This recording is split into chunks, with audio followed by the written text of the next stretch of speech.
Je voudrais remercier tous ceux qui ont rendu possible cet événement, mais ils vont se succéder au cours de notre rencontre, alors je ne serai pas plus long.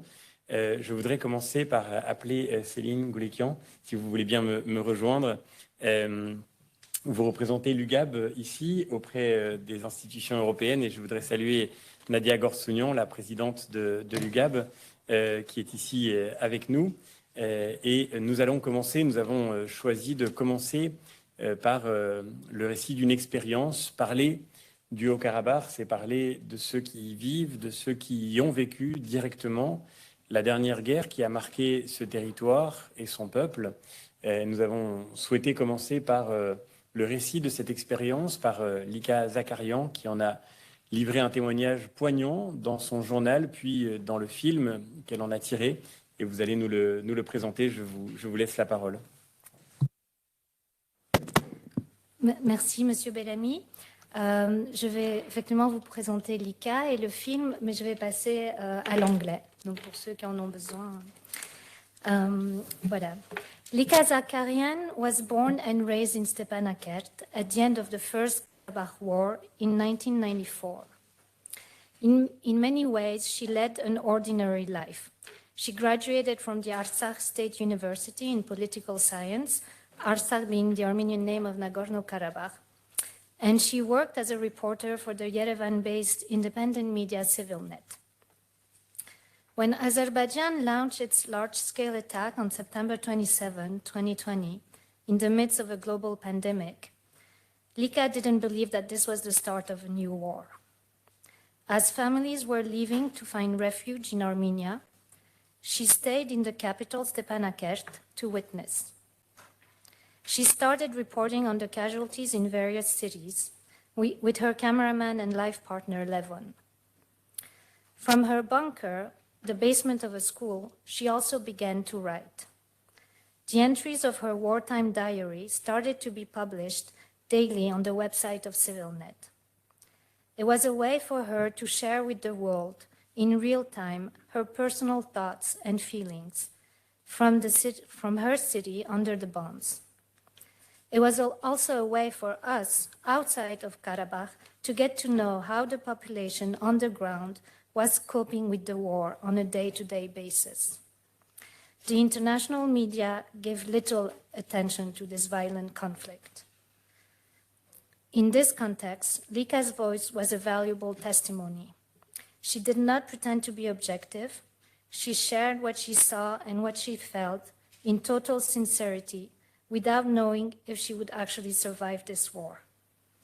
In this sense, her diary reflects what it means to actually live through the war, to fear for your life, for your loved ones, to feel that the danger is very real, but at the same time completely invisible to the rest of the world. The documentary film, Invisible Republic, which you're about to watch a segment, is based on Lika's diary. It was directed by Garin Hovanesyan and produced by Creative Armenia. The release of the film in 2022 was followed by a global awareness and education campaign spearheaded by the Armenian General Benevolent Union, AGBU, and Creative Armenia, just when in December 2022, the only road connecting Karabakh to Armenia was blocked. At the time, Lika said, this isn't just a film about me, it's the story and tragedy of my family, my friends, and my people. And sadly, it isn't over. Well, indeed, it's not over. The blockade is also not over almost 6 months after it starts. People in Artsakh live under constant terror and psychological pressure. They wake up every day with negative news, whether it's about gas and electricity shortage, cuts in water supplies, casualties at the borders, deficiencies in food products and medicines, and so on. They survived the war and live now in a state of permanent uncertainty, under the threat of ethnic cleansing, away from media attention. We will now show a segment from the film, which is a full-length documentary, but we have made a 15-minute selection of clips. And if you want to see the full film, it is available online on the website of the film, which is invisiblerepublic.com. Thank you. Thank you so much. And now we can, with this presentation, turn to the movie.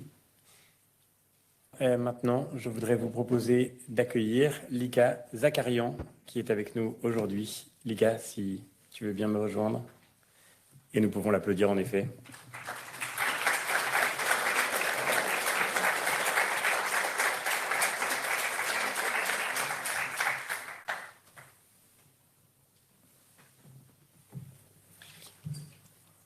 Thank you so much for this movie, for your testimony. I had a chance to read your book also, and I want to share this advice with all of you.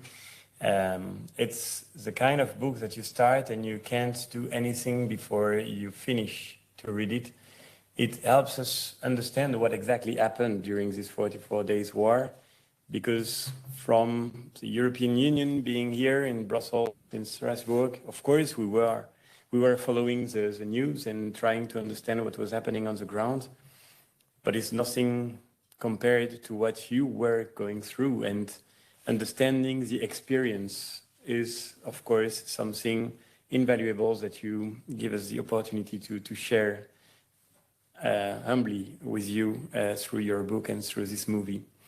I think, of course, having watched this image gives us a feeling of the importance of what we are talking today. But the first question I would want to ask you is, how does it feel to wake up a morning and discover that you are at war and to listen to the sound of bombs? Of course, we know this is happening today to the Ukrainian people.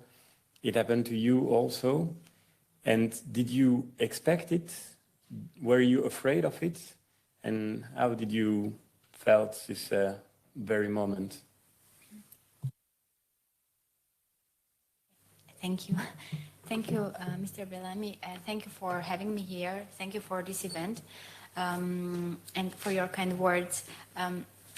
Actually, I think at all, neither me nor anyone else in Artsakh didn't expect that day to wake up from the sound of war, sound of bombs.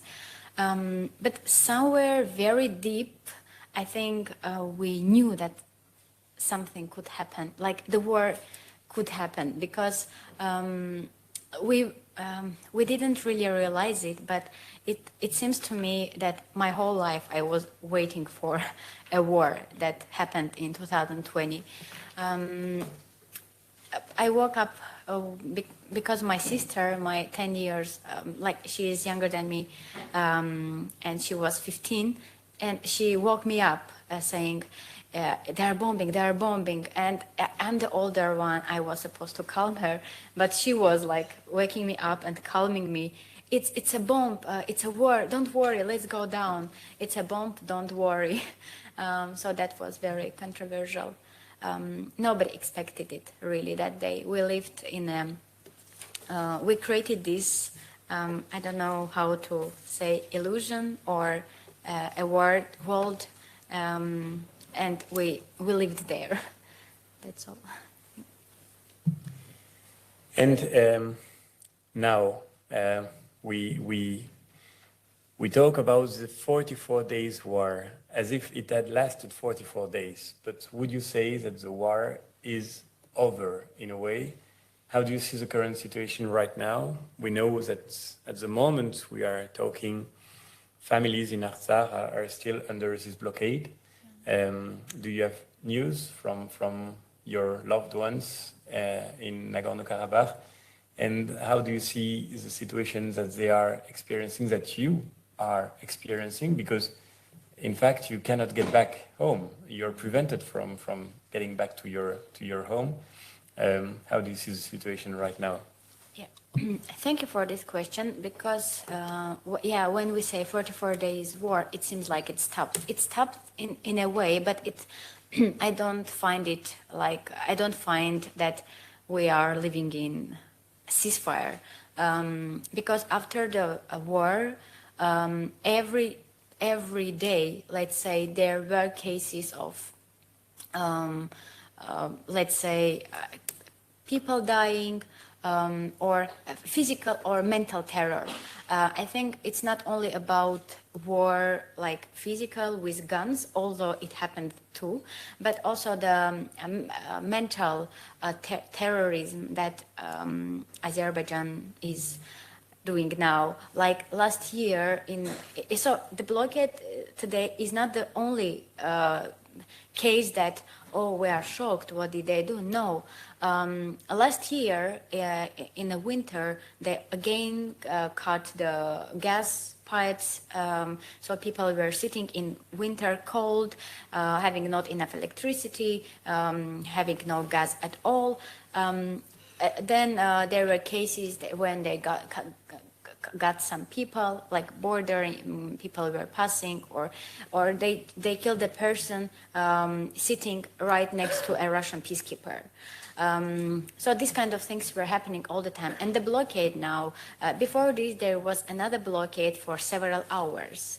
It was in September. They didn't again let people go in and out. And that was a sign that I think this is where we felt that more is coming. So we knew that when they get another road from Karabakh region, the only corridor, and actually, and here I want to also mention the mission of Russian peacekeepers. Their only mission, let's say, was their main mission was to keep this corridor safe for people to go in and out, for Armenians to be protected and have a connection with Armenia. And they obviously failed it. Yes, so I don't find it over, and it continues, and we don't even know if it's even going to stop, because even the blockade is getting worse. Now they put a block post in the corridor. It's not like they just blocked it, some so-called eco-activists. No, they put a block post there, and people have to show passports and communicate with them personally. You talked about the fact that the Russian peacekeepers who had been involved, Russia had been involved in the ceasefire agreement, were right now watching what happens but not reacting to the violation of this agreement. How did you see during this 44 days war, and how do you see right now the reaction of Europe, of the European Union, of the European countries, when you were in the middle of this terrible situation? Did you expect some support from Europe? Did you receive some support from Europe? And how do you see right now the responsibility of Europe and our institutions in the moment that we are going through? I know you know very well Europe because you lived in Germany for a year. I think you may have kept some friends in Germany. Did you talk also with them about the situation, and how do you see their reaction?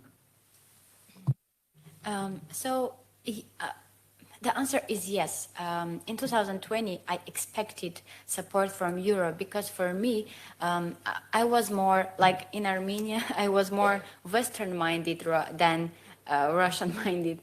So I really believed in European values. I really believed in human rights, in that every life matters, and this is what EU and Europe in general and West in general is going to.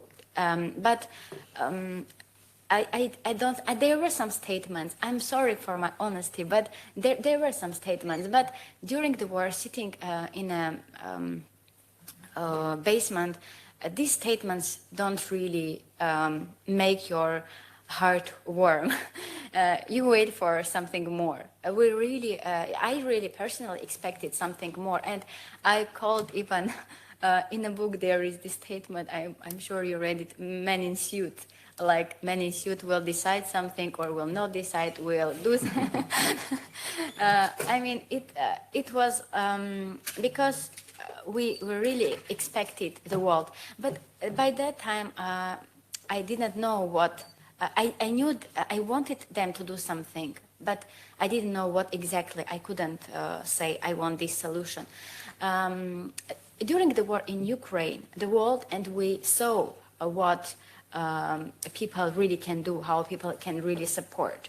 And now this situation in the blockade, people in Artsakh really are feeling very lonely in this world. It seems like nobody cares about them.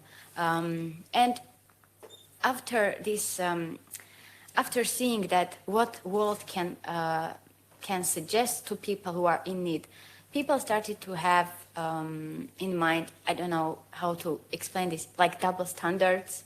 And people are expecting, we are also people. Are we not, I don't know, are we not, we are not black enough, we are not white enough, we are just there and we exist, and we find that we also deserve support. We can't do it ourselves, obviously, we can't protect ourselves right now. We have nothing, the only military things, like Armenia was our military ally, and now we are left all alone in this beautiful paradise place, and it seems like that the West is the only place now where we can look at, because we see that East is doing nothing. If I may ask you this question, of course it's a difficult question, but I think it's also an important one. We went through these moments with a lot of anxiety for people of Artsakh, for the people of Armenia, and we still experience this anxiety. But what would be your hope today? Do you have hope, and where do you see a possible hope coming? And this is also connected to the question of what we have to do here, not only men and youths, also women and people from all European countries. We are trying to voice our concerns here in this parliament. What should we try to push for and to ask for in our institutions that would be able to support you? Honestly, it's very difficult to have a hope. You know, when you live in a situation when you can't plan anything, you can't plan your tomorrow, you can't plan your wedding, you can't plan you can't buy a ticket to go for a concert, you can't plan a baby, and nothing. You can, I mean, in this kind of situation, and for me personally, I mean, at the moment, personally, I'm in Yerevan, but physically safe, comparatively safe than people in Artsakh. But that doesn't change any of my feelings. I feel as much in blockade as any person in Artsakh. And that doesn't mean that I can do more or I can feel better. I will tell you one thing, like in Armenia, when you are getting married, like probably in the next year, you are having a baby. And I'm married for nearly 2 years. And if you are not planning a baby, then you are kept asking questions and so on. But after what I saw in the videos, how pregnant women, they don't even fit into the car because of the bellies, and how scared children. I mean, you don't know what to answer to your child. You don't know if it's cold. You don't know how to warm him. You don't know if he's hungry, how to feed him. And it's not only about the war. Now it's the blockade, another case. If you are a parent, like you feel the whole, like if it's only you think I will be fine. But if you are responsible for somebody, then it's much more difficult. It's not about the baby situation at the moment, but I'm trying to say that it's so difficult to organize your life. But in those details, the whole meaning of life and the whole joy of life is kind of lost. That's why I honestly, if everything goes the way it goes right now, I don't see any positive outcome in this situation for the people of Artsakh. If we want it to change, we have to work a lot. We are even late to do something, but at least if we start doing it, I mean, I don't know, now there are a lot of ways to how to make Azerbaijan go back, sanctions or I don't know, Europe knows better how to do something when they want it. I want Europe just to want, want to. Everything else, Europe knows. Thank you so much. Thank you so much to you. Thank you, Lika.